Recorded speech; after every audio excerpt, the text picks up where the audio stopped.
teaching through intensive reading could be a good opportunity for both teachers and students to become aware of the genre features of a text. By genre features, I mean how the use of cohesive devices, vocabulary, or the grammatical items, they work together to give a communicative message in a text, okay, or they help to achieve communicative purpose in a given text. So let's have a look at the example given by Nation in his book ESL, EFL, Teaching Reading and Writing.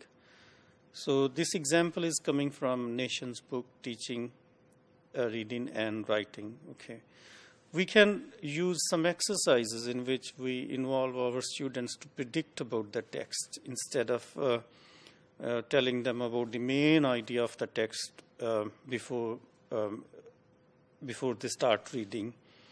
So we can use the topic or the first sentence to make the students predict about what the text is all about. So we've got example of limestone caves.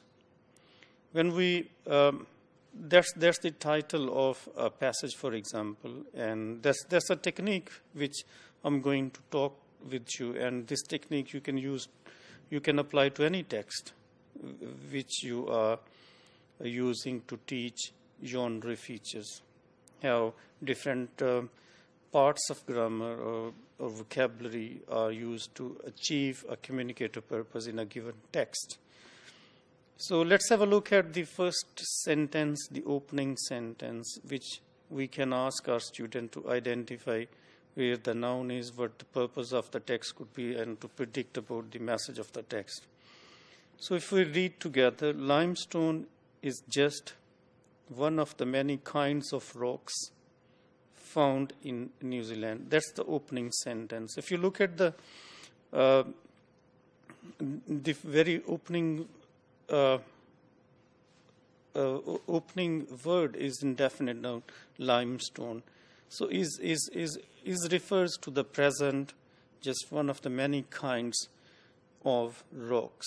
So students can guess that limestone is referring to the rocks, and this is how they can make prediction what the text is all about, found in New Zealand.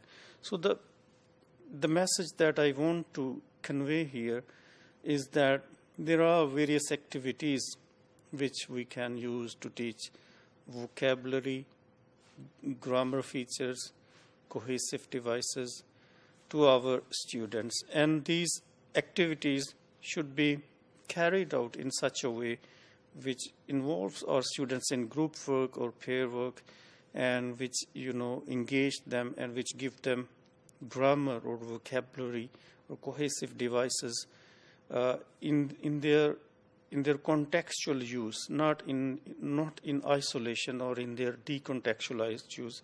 The reason why if we give them such items of grammar in their context is that they make meaningful input for the learners.